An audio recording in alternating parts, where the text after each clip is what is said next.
ओम शांति, ओम शांति, ओम शांति। 29 जनवरी 2022 प्रातः मुरली। ओम शांति। बाप दादा मधुबन।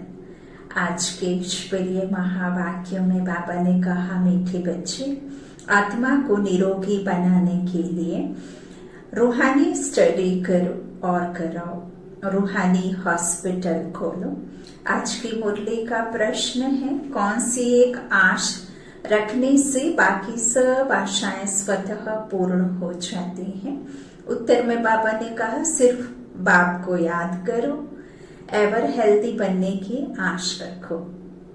ज्ञान योग की आश पूर्ण की तो बाकी सब आशाएं स्वतः पूरी हो जाएंगी। बच्चों को कोई भी आदत नहीं रखनी है, ऑलराउंडर बनना है। भल खामियां हर एक में है, परंतु सर्विस जरूर करनी है। गीत है, धीरज धर मनवा। ओम शांति। बच्चों ने गीत सुना। इस समय सभी आत्माओं को धीरज दिया जाता है। आत्मा में ही मन बुद्धि है। आत्मा ही दुखी होती है, तब बाप को बुलाती है, हे पतित पावन परम पिता परमात्मा आओ। कभी ब्रह्मा विष्णु शंकर को पतित पावन नहीं कहा जाता। जब उन्हों को नहीं कहा जाता तो लक्ष्मी नारायण राम सीता आदि को भी नहीं कहा जा सकता है। पतित पावन तो एक ही है। विष्णु का चित्र तो है ही पावन, वह है विष्णुपुरी के मालिक। विष्णुपुरी स्थापन करने वाला है शिव बाबा। वही इस समय विष्णुपुरी स्थापन कर रहे हैं। वहां देवी देवता ही रहते हैं। विष्णु डिनाइस्टी कहें अथवा लक्ष्मी नारायण डिनाइस्टी कहें, बात एक ही है। यह सब पॉइंट्स धारण करने की है। बाप है रूहानी और यह रूहानी स्टडी है, रूहानी सर्जरी है। इसलिए बोर्ड पर नाम भी ऐसा लिखना चाहिए। ये कोई शरीर के लिए तो ज्ञान नहीं है ना, ये रूहानी पिता का रूह के लिए ज्ञान है, आत्मा का परमात्मा के द्वारा ज्ञान है ना। तो परमात्मा आकर हम सभी को आत्मा का ज्ञान देते हैं, है ना। तो यह रूहानी ज्ञान रूहानी ईश्वर आकर देते हैं। तो बाबा कहते हैं यह स्टडी भी रूहानी ही है, रूहानी सर्जरी है।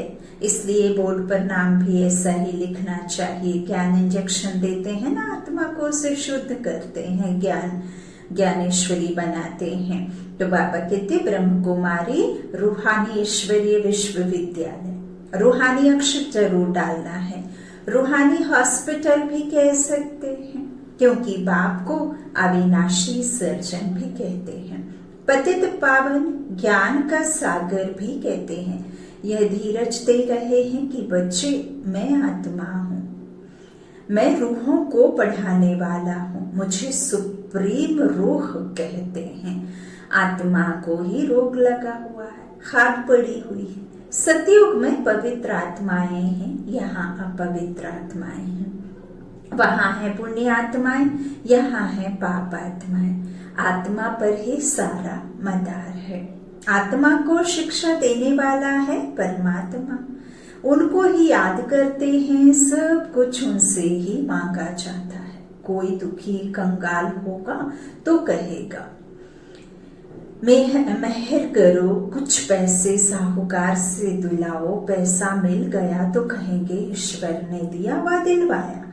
कोई कारपेंटर है तो उनको सेठ से मिलेगा। बच्चों को बाप से मिलता है, परंतु नाम ईश्वर का बाला होता है। अब ईश्वर को तो मनुष्य जानते ही नहीं है, इसलिए यह सब युक्तियां रची जाती हैं। पूछा जाता है, परम पिता परमात्मा से आपका क्या संबंध है? प्रजापिता ब्रह्मा और जगदम्बा से तुम्हारा क्या संबंध है? राजराजेश्वरी लक्ष्मी नारायण से तुम्हारा क्या संबंध है? वह तो स्वर्ग के मालिक हैं। जरूर स्वर्ग की स्थापना करने वाले ने उनको वर्षा दिया होगा। तो यह तो विष्णुपुरी के मालिक है ना, मुख्य स्वर्ग के मालिक हैं। जरूर स्वर्ग की स्थापना करने वाले ने ही उन्हें यह सब दिया होगा। मुख्य चित्र है शिव बाबा और ब्रह्मा विष्णु शंकर का। विष्णु का भी सजा सजाया रूप दिखाते हैं, विष्णु द्वारा पालना करते हैं, शंकर द्वारा विनाश। उनका इतना कर्तव्य नहीं है। स्तुति लायक शिव बाबा है और विष्णु भी बनते हैं। शंकर का पाठ अलग है, नाम रख दिया है त्रिमूर्ति। राम सीता लक्ष्मी नारायण यही मुख्य चित्र है। उसके बाद फिर चित्र है रावण का, है ना। तो वह भी बड़ा 4x6 है ना फुट का बनाना चाहिए। रावण को वर्ष वर्ष जलाते हैं। इनसे आपका क्या संबंध है? इनको जलाते हैं तो जरूर बड़ा दुश्मन ठहरा। प्रदर्शनी में उनका बड़ा चित्र होना चाहिए। इनका राज्य द्वापर से शुरू होता है, जबकि देवी देवता वाम मार्ग में गिरते हैं। उसके पहले तो राम सीता और लक्ष्मी नारायण का जन्म होता, मतलब उसकी डिनाइस्टी रहती है देवी देवता धर्म की। वो भी परमात्मा की स्थापना जो कराई हुई दुनिया की है ना, नई दुनिया की, स्वर्ग की, त्रेता और सतयुग की। उसके बाद वाम मार्ग में जब गिरते तब रावण की शुरू होती। तो इनके अलावा बाकी जो चित्र हैं उनकी फिर अलग अलग प्रदर्शनी दिखानी चाहिए कि यह सब कलयुगी चित्र हैं। गणेश, हनुमान, गज, मच्छ आदि सब के चित्र डालने चाहिए कि यह सब कलयुगी है ना। तो बाबा कहते ऐसे बहुत किस्म किस्म के चित्र मिलते हैं। एक तरफ कलयुगी चित्र, एक तरफ है तुम्हारे चित्र, है ना। जो देखा होगा आपने बड़े बड़े तीर्थ स्थानों पे जो रख दी हैं मूर्तियां, उसमें नीचे काम विकार में है, ऊपर देवी देवताओं के चित्र बना दिए हैं, है ना। जबकि देवी देवता तो इस तरह के काम कर ही ना सके। तो बाबा कहते हैं इन पर तुम समझा सकते हो। मुख्य चित्र है शिव बाबा का और एम ऑब्जेक्ट का। लक्ष्मी नारायण का अलग है, संगम का अलग है और कलयुग का अलग है। चित्रों की प्रदर्शनी के लिए बहुत बड़ा कमरा चाहिए। दिल्ली में बहुत आएंगे, अच्छे और बुरे तो होते ही हैं, बड़ी संभाल करनी चाहिए। इसमें चाहिए पहचान। चीफ जस्टिस से ओपनिंग कराते हैं, वह भी नामी ग्रामी नंबर 1 है। प्रेसिडेंट और चीफ जस्टिस एक चल हैं, एक दो को कसम उठवाते हैं, जरूर कुछ समझाते हैं, तब तो उद्घाटन करेंगे ना। कंस्ट्रक्शन का ही उद्घाटन करेंगे, डिस्ट्रक्शन का तो उद्घाटन नहीं करेंगे। अब बाप समझाते हैं बच्चे तुम्हारे सुख के दिन आ रहे हैं, बोर्ड पर भी हॉस्पिटल नाम जरूर लिखना चाहिए। और किसने स्थापना की? अविनाशी सर्जन पतित पावन बाप है ना। पावन दुनिया में तो पावन मनुष्यों को कभी बीमारी आदि होती नहीं। किसी की अकाली मृत्यु, किसी की भूख से, किसी की सर्दी से, किसी की गर्मी से, किसी की जो कहना चाहिए कि बीमारी से, किसी की एक्सीडेंट से, किसी की इन कारणों से वहां मृत्यु होती ही नहीं है। तो बाबा कहते हैं वहां बीमारी आदि नहीं होती। पतित दुनिया में तो बहुत बीमारियां हैं, नाम भी नहीं जानते, नए नए नाम आए दिन निकल रहे हैं। तो सर्विस के लिए विचार चलाना चाहिए। क्या क्या चित्र रखने चाहिए, कैसे समझाना चाहिए। अगर कोई बेसमझ समझाएंगे तो कुछ भी समझ नहीं सकेंगे, कहेंगे यहाँ तो कुछ भी नहीं है, गपोड़े मारते रहते हैं। इसलिए प्रदर्शनी में कभी भी बुद्धुओं को समझाने के लिए नहीं खड़ा करना चाहिए। समझाने वाले भी होशियार चाहिए। किस्म किस्म के मनुष्य आते हैं। बड़े आदमी को कोई भुट्टू समझावे तो सारी प्रदर्शनी का नाम बदनाम कर देंगे। बाबा बतला सकते हैं फलाना फलाना किस प्रकार का टीचर है। सब एक जैसे होशियार भी नहीं है ना। बाबा कहते हैं सबका पाठ एक जैसा थोड़ी ना हो सकता है। बहुत देह अभिमानी भी हैं बाबा के बच्चे, बहुत देह अभिमानी भी हैं। अब बाप कहते हैं हे आत्माएं, तुम्हारे सुख के दिन आ रहे हैं। स्वर्ग का नाम तो सब गाते हैं, परंतु स्वर्ग में भी नंबरवार मर्तबे हैं, नर्क में भी नंबरवार दर्जे हैं, है ना। कोई वकील है, कोई डॉक्टर है, कोई इंजीनियर है, कोई टीचर है, कोई नाई है, कोई धोबी है, कोई कुछ है, कोई कुछ है। ऐसे वहां पे भी नंबरवार मर्तबे अपने पुरुषार्थ अनुसार मिलेंगे। कोई दासों का दास होगा, कोई दास महलों का दास होगा, कोई जो कहना चाहिए लक्ष्मी नारायण के घराने के होंगे, कोई बाहर प्रजा के घराने के होंगे, है ना। तो वहां भी नंबरवार होंगे। जैसी पढ़ाई वैसा मर्तबा। तो बाबा कहते इस तरह से वहां भी दर्जे होंगे। विजय माला में पिरोने वाले राज राजेश्वर बनते हैं। हम पूछते भी हैं ज्ञान ज्ञानेश्वरी जगदम्बा से तुम्हारा क्या संबंध है। ज्ञान ज्ञानेश्वरी को ईश्वर ज्ञान देते हैं तो राज राजेश्वरी बनती हैं। अभी उनको ज्ञान देने वाला कौन है? स्वयं ईश्वर है ना। फिर वो बनते हैं ज्ञान प्राप्त करके। तो जगदम्बा को भी बहुत बच्चे और प्रजापिता ब्रह्मा को भी बहुत बच्चे हैं। कितनी सूक्ष्म बातें हैं, मनुष्य समझ ही नहीं सकते कि प्रजापिता ब्रह्मा और जगदम्बा यह कौन है। प्रजापिता ब्रह्मा के मुख वंशावली होंगे ना, कुख वंशावली तो हो ही नहीं सके। तो सेंसिबल जो होंगे वो झट पूछेंगे। हमको यह बात समझ में नहीं आती कि प्रजापिता ब्रह्मा और जगत अम्बा का आपस में क्या कनेक्शन है, जो इतने बच्चे मुख से हुए। तो ऐसे ऐसे प्रश्न पूछने से आने वालों की बुद्धि का भी पता लग जाएगा। बाप सब राज समझाते हैं। त्रिमूर्ति, झाड़, गोला, लक्ष्मी नारायण का चित्र, इनमें एम ऑब्जेक्ट भी है। वर्षा देने वाला भी ऊपर में खड़ा है। तो समझाने वाला बहुत होशियार चाहिए। प्रश्नावली भी बहुत अच्छी है। रावण से तुम्हारा क्या संबंध है? इतने बड़े बड़े विद्वान, पंडित, दादी कुछ भी समझते नहीं कि यह दुश्मन कैसे है। कह देते कि परंपरा से चला आ रहा। हम भी आगे समझते नहीं थे, ज्ञान में नहीं थे, तो हमें भी कुछ भी जानकारी, नॉलेज, कुछ भी बाबा के ज्ञान का अंदाज भी नहीं था। और ना ही इस सृष्टि रूपी झाड़ का, है ना। आदि मध्य अंत का ड्रामा सब आकर के ज्ञान में आकर समझ पड़ा। बाबा कहते हैं यह जो ब्रह्मा है जिसको मैंने अडॉप्ट किया है, स्वयं ईश्वर का बच्चा है ना। तो जिसको मैंने अडॉप्ट किया, जिसका मैंने रथ लिया है, जिसे मैंने अपना बैल बनाया है, तो जिसको मैंने अडॉप्ट किया है वह भी नहीं जानते थे। उनके भी 12 गुरु, उनके भी भक्ति थी बहुत ज्यादा, है ना। तो उनको भी नहीं पता था कि मैं ही लक्ष्मी नारायण बनूंगा करके, है ना। और मैं ही अंत और फर्स्ट जाता हूँ। और लक्ष्मी नारायण का चित्र रख करके उनसे बहुत प्रेम था, लगाव था। तो तकिए के नीचे रखकर सोते थे। उन्हें क्या पता, जैसे ही उन्हें पता चला कि हाँ मैं ये विश्व की राजाई का सरताज बनता हूँ, तो बस सेकंड्स में सब कुछ छोड़ दिया, है ना। तो बाबा कहते हैं इस तरह से वह भी नहीं समझते थे, है ना, कि आप जानते हैं तो औरों को भी समझाने का बड़ा शौक चाहिए। यह प्रदर्शनी बिल्कुल नई है, भले कोई कॉपी भी करे तो भी समझा न सके। यह बाबा कहते वंडर है। बड़ा नशा चाहिए, सर्विस में पूरा लग जाना चाहिए। चित्र तुम्हारे बहुत मांगेंगे तो बहुत होने चाहिए। सर्विस के लिए विशाल बुद्धि चाहिए। खर्चा तो होगा ही, पैसे तो खर्च करने के लिए ही हैं। खर्च करते जाएंगे तो आते जाएंगे।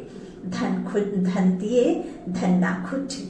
बच्चे तो बहुत बनते जाएंगे। पैसे तो सर्विस में ही लगाने हैं। राजधानी तो सतयुग में होनी है। यहाँ तो महल आदि नहीं बनाते हैं, उसमें गवर्नमेंट का कितना खर्चा होता है। यहाँ है चित्र बनाने का खर्चा। दिन प्रतिदिन पॉइंट्स बहुत अच्छी निकलती जाती हैं। बड़ी युक्ति से समझाया जाता है कि रावण राज्य कब से शुरू हुआ है। आधा समय रावण का राज्य, आधा समय राम का राज्य। इस रावण से बाबा ही आकर छुड़ाते हैं और कोई छुड़ा न सके। इनके लिए तो सर्वशक्तिमान ही चाहिए। वही माया पर जीत पहना सकते हैं। जो कभी माया में आए नहीं हैं, वही माया से जीत दिला सकते हैं। सर्वशक्तिमान है। फिर सतयुग में यह रावण दुश्मन होता ही नहीं। धीरे धीरे तुम्हारा प्रभाव बहुत निकलेगा। फिर बांधेली माताएं, कन्याएं सब छूट जाएंगी। समझेंगे यह तो अच्छी बात है, कलंक लगने ही है।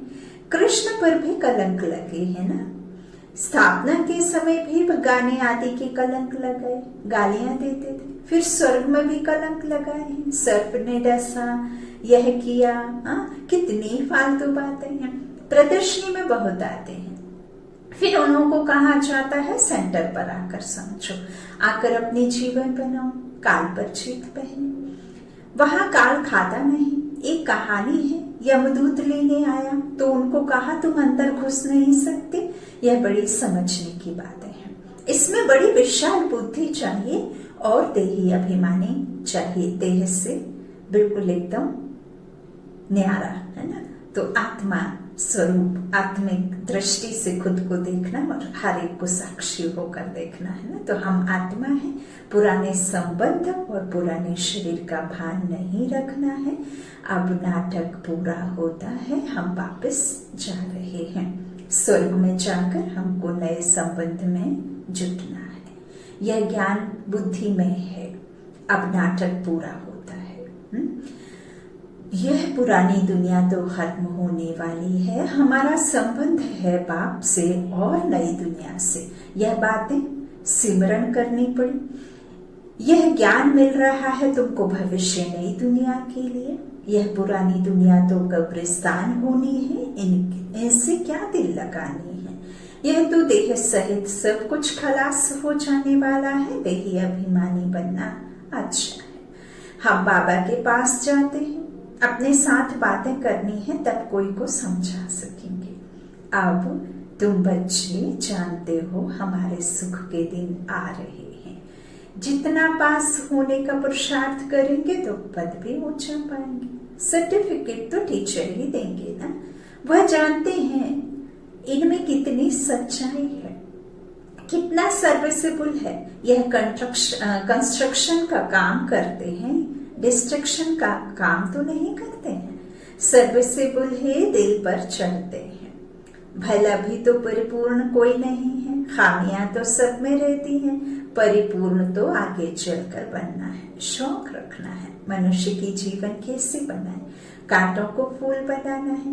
बाप भी कांटे जैसे मनुष्य को फूल बनाते हैं, देवता बनाते हैं। ज्ञान और योग भी चाहिए, याद भी चाहिए और नॉलेज भी चाहिए, है ना। तो उन योग माना होता है किसी के साथ में जुड़ना। तो वह ज्ञान होना चाहिए कि किसके साथ जुड़ना है, ज्ञान और योग। योग तो ठीक है, आप किसी से जुड़े, लेकिन जुड़ना किससे है तो उस बात का भी नॉलेज चाहिए। तो परमात्मा कौन है, उससे हमें क्या प्राप्ति होती है, वो हमें क्या देता है ना। और याद हम उससे क्यों करें। तो यह ज्ञान और योग भी चाहिए। बच्चे बुद्धि को पाते रहे, वृद्धि को पाते रहेंगे, फिर कोई विरोध नहीं करेंगे, सीधे हो जाएंगे। यहाँ कोई डीटी तो है नहीं, यहाँ कोई भी देवी देवता धर्म वाला तो है नहीं। हर बात में ध्यान देना पड़ता है। ऑलराउंड बुद्धि चाहिए। सर्विस ठीक रीति से कोई करते हैं व नहीं करते हैं। कोई आराम पसंद तो नहीं करते, नहीं है। सारा दिन यह चाहिए वह चाहिए तो नहीं है। इसको कहा जाता है लोभ। कपड़ा अच्छा चाहिए, भोजन अच्छा चाहिए, आशाएं बहुत रहती हैं। वास्तव में यज्ञ से जो मिले सो अच्छा। सन्यासी कभी दूसरी चीज लेते नहीं, समझते हैं आदत अच्छी नहीं है। शिव बाबा के यज्ञ से सब कुछ ठीक मिलता है, किसी भी फिर भी बाबा कहते हैं कुछ आश रहती है। पहले ज्ञान योग की आश तो पूर्ण करो। वह आशाएं तो जन्म जन्मांतर रखते आए।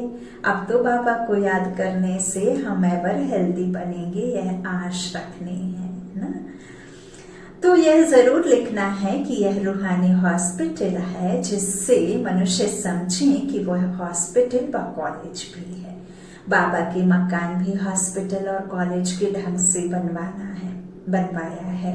कॉलेजों में कोई श्रृंगार नहीं होता है, सिंपल होता है। अच्छा, मीठे मीठे सीखी लाधे बच्चों प्रति माता पिता बाप दादा का याद प्यार और गुड मॉर्निंग। रूहानी बाप के रूहानी बच्चों को नमस्ते। हम रूहानी बच्चों की रूहानी माता पिता बाप दादा को याद प्यार और गुड मॉर्निंग। शुक्रिया बाबा, मीठे बाबा, प्यारे बाबा। हमें ईश्वर ने कोटों में कोई में भी कोई विशेष आत्मा चुना। शुक्रिया बाबा। बाबा ने हमें अपनी सर्विस करने के लिए निमित्त आत्मा चुना। शुक्रिया बाबा। आपने हमें अपना बनाकर ज्ञान दिया। शुक्रिया बाबा। आपने मेरे परिवार का ख्याल रखा। शुक्रिया बाबा। आपने इतना प्यारा ईश्वरीय परिवार दिया। शुक्रिया बाबा। आपने मुझसे मेरा ही देव दर्शन कराया। शुक्रिया बाबा। ओम शांति। आज का धारणा के लिए मुख्य सार। पहला, बाबा ने कहा आराम पसंद नहीं बनना है, सर्विस का बहुत बहुत शौक रखना है। सर्विस में ही पैसे खर्च करने हैं, मनुष्यों की जीवन कांटे से फूल बनानी है। सिर्फ ऐसा नहीं कि हमारी बन गई तो कोई फिक्र नहीं, सभी की बनानी है। यदि आपने अपना बना लिया तो दूसरा, सदैव कंस्ट्रक्शन का काम ही करना है, डिस्ट्रक्शन का नहीं। अपने आप से बातें करनी है। मन से मन की बातें वही तो बाबा तक पहुंचती हैं, है ना। तो हम कहाँ जा रहे हैं, क्या बन रहे हैं, है ना। तो मन से बातें करें कि हे मन, अभी तक द्वापर से अब तक तो भटकते ही तो आया है, एक दूसरे की बुराई में खुश रहते ही तो आया है। अब एक बार इन बुराइयों से दूर अच्छाइयों की ओर ले चल। हे आत्मा, हे मन, तू जान। बाबा से अच्छी अच्छी श्रेष्ठ संकल्पों को, बाबा के महावाक्यों को मनन चिंतन करने के लिए मन बुद्धि में बैठ जा। थोड़ा चक्कर लगा कर आ। मन, अभी तक इस दुनिया की बुराइयों से तुझे मिला ही क्या, और बोझ से दब गया, अब बोझ से मुक्त हो जा। हे मन, अब सिर्फ और सिर्फ तू सबके प्रति शुभ भावना रख, शुभकामना रख। अपकारी पर भी उपकार कर। बाबा का यह रूहानी ज्ञान सबको दे। कुछ नहीं तो मनसा सेवा कर। प्रकृति को शुभ भावनाओं, शक्तिशाली संकल्पों से प्रकृति को शांति के वाइब्रेशंस दे। इस तरह से बहुत प्यारी प्यारी मीठी मीठी बातें मन ही मन में करते रहना। आज का वरदान बाबा ने दिया, शक्तिशाली याद द्वारा परिवर्तन, खुशी और हल्केपन की अनुभूति करने वाले स्मृति सुसमर्थ स्वरूप भव। शक्तिशाली याद एक समय पर डबल अनुभव कराती है। एक तरफ याद अग्नि बन भस्म करने का काम करती है, परिवर्तन करने का काम करती है, और दूसरी तरफ खुशी व हल्केपन का अनुभव कराती है ना। लाइट बनने से सब कुछ लाइट दिखता है। लाइट माना होता ही है हल्का, है ना। यदि आप चिंताओं की, परेशानियों के बोझ को, टोकरे को रखेंगे तो आप उड़ नहीं पाएंगे, आप हल्का नहीं बन पाएंगे। वजन लेके कोई उड़ सकता है? नहीं उड़ सकता। तो हल्के होंगे, लाइट होंगे, तभी आप उड़ सकेंगे। तो एक तरफ और दूसरे तरफ खुशी व हल्केपन का अनुभव कराती है याद, है ना। ऐसे विधि पूर्वक शक्तिशाली याद को ही यथार्थ याद कहा जाता है। ऐसी यथार्थ याद में रहने वाले स्मृति स्वरूप बच्चे ही समर्थ हैं। यह स्मृति सुसमर्थी ही नंबर 1 प्राइज का अधिकारी बना देती है। संकल्पों को जीरो नहीं करना है, सिर्फ पॉजिटिव रहना है। अपने जो संकल्प हैं उन्हें श्रेष्ठ बनाना है। श्रेष्ठ संकल्पों के वजन से जो आपके व्यर्थ संकल्प हैं उनको समर्थ संकल्पों में बदली करना है। यही योग है, यही ज्ञान है। परमात्मा को जानना, खुद को पहचानना, है ना। आज का स्लोगन है, अनुभवी वह है जिसकी दिल मजबूत और बुजुर्ग है। अनुभवी वह है जिसकी दिल मजबूत और बुजुर्ग है। लवलीन स्थिति का अनुभव करो। परमात्मा प्यार इस श्रेष्ठ ब्राह्मण जन्म का आधार है। कहते भी हैं प्यार है तो जहान है, जान है। प्यार नहीं तो बेजान बेजहान है। प्यार मिला अर्थात जहान मिला। दुनिया एक बूंद की प्यासी है और आप बच्चों का यह प्रभु प्यार प्रॉपर्टी है।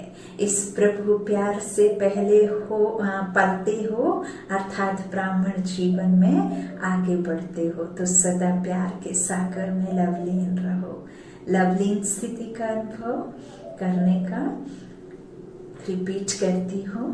परमात्मा प्यार, जैसे जैसे इधर शब्दों को सुनते जाएं वैसे वैसे उन शब्दों को अनुभव करते जाएं। परमात्मा प्यार इस श्रेष्ठ ब्राह्मण जीवन का, ब्राह्मण जन्म का आधार है। कहते भी हैं प्यार है तो जहान है, जान है। प्यार नहीं तो बेजान बेजहान है। प्यार मिला अर्थात जहान मिला। किसका? प्रभु परमात्मा प्रेम। दुनिया एक बूंद की प्यासी है और आप बच्चों का यह प्रभु प्यार प्रॉपर्टी है। इसी प्रभु प्यार से पलते हो अर्थात ब्राह्मण जीवन में आगे बढ़ते हो। सो सदा प्यार के सागर में लवलीन रहो। ओम शांति, ओम शांति, ओम शांति।